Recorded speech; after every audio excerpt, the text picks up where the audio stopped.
Back on Inside Tennessee, and we welcome two former lawmakers who represented constituents in the Knoxville area. Harry Brooks at the top of your screen, Harry Tindell at the bottom. Harry Brooks is a Republican, Harry Tindell a Democrat. Susan. Yeah, gentlemen, the governor always has his priority legislation. Certainly the budget is something that comes from him, and it's usually the number one thing that has to be looked at and discussed and passed in the session.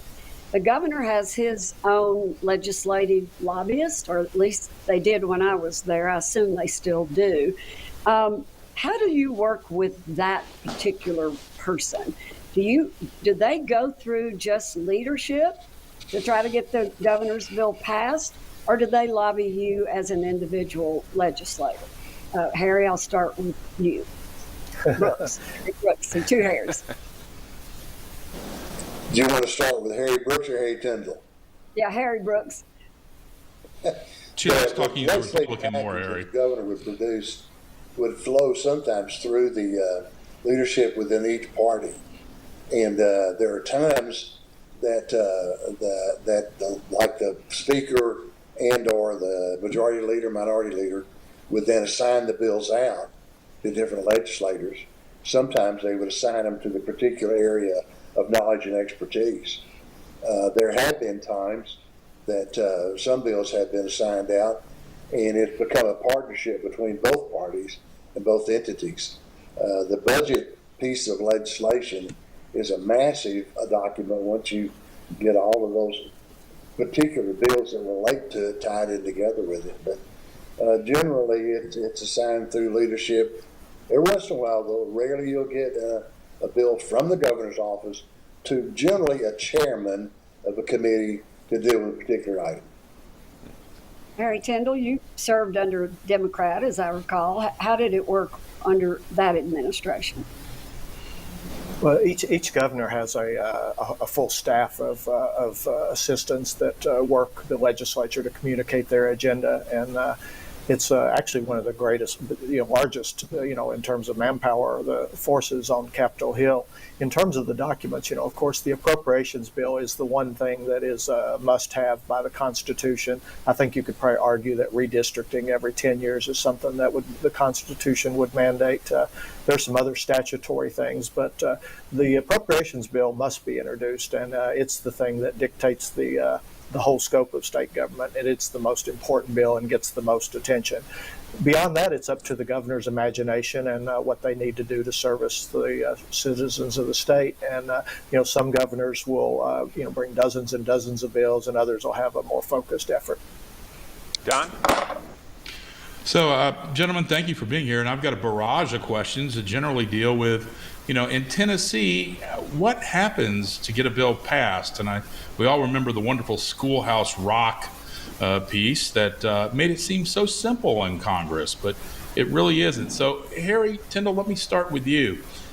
The process just isn't introduce a bill, vote it up or down, and it goes to the governor or not. What are some of the steps to include icing a bill, so to speak, that our legislature tends to use? The words that everybody fears, I think, in that world is summer study.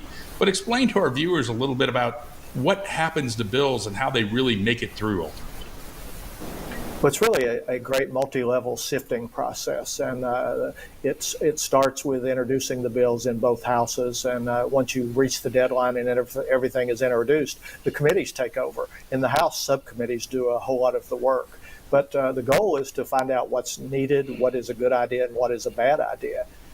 Sometimes summer study, I've asked for, it's a good idea if it's taken seriously, because the legislature has so much before them. Subcommittees meet for 1 hour per week. There's no way to get into the depth of all the issues. And so sometimes you've got to do it before the session starts, or you'll simply be left behind.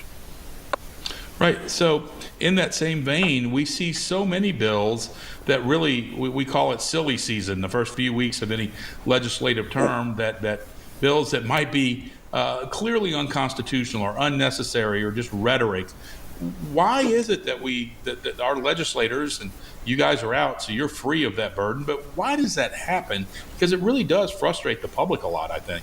And Harry Brooks, I'll pose that to you. Good question.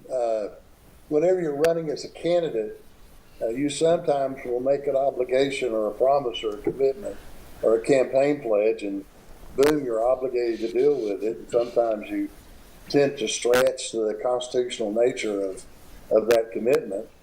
And, and also you have citizens that will approach you during the campaign and after the campaign saying, hey, run a bill about X, Y, and Z. And I think a lot of that, or some of those bills that are sometimes sort of off the edge, and some of those bills are sometimes literally ludicrous, but the House has a tendency, by the time that bill reaches the floor, that a majority of House members will have heard it and will have voted on it.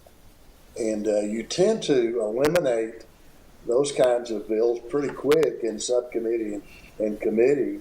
And by the time it reaches the floor, rarely is a bill defeated and or not endorsed. Sometimes it's pulled, but rarely you get a negative vote.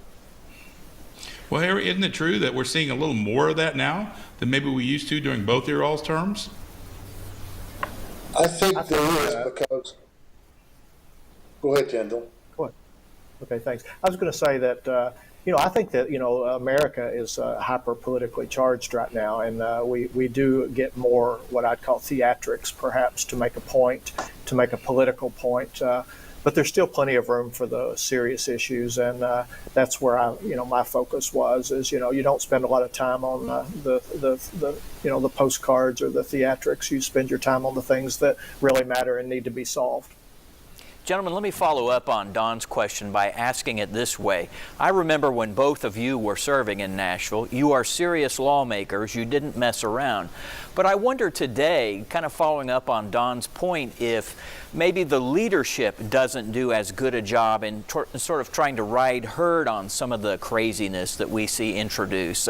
They're not as quick to say, no, guys, we're not going to do it that way. We're not going to introduce that, or that's not going to go very far. What are your thoughts on that? Harry Brooks. When I was there and when Harry Tindell was there, my leaders, if I had something off the wall kind of thing, they made it plain to me that it was kind of stretching the limits of legitimate legislation.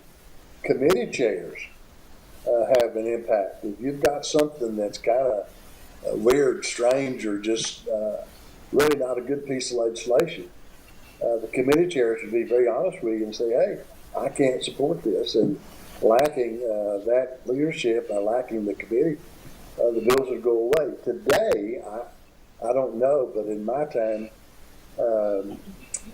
committee chairman carried a lot of weight. They were the real gatekeepers. Harry Tindell, quick point for you before we have to break. Yeah, well, Harry and I both were, chairman of important committees and subcommittees, and that it's your job to figure out what is necessary and unnecessary. And sometimes someone is maybe just too well liked, and someone can't give them the bad news. But by and large, I think once the press covers it, the theatrics are over. The bad stuff is killed. We're back with more of our conversation momentarily on Inside Tennessee. Harry Tindell, Harry Brooks with us this morning talking about bills and how they get to the legislature. Who writes them? Back after this.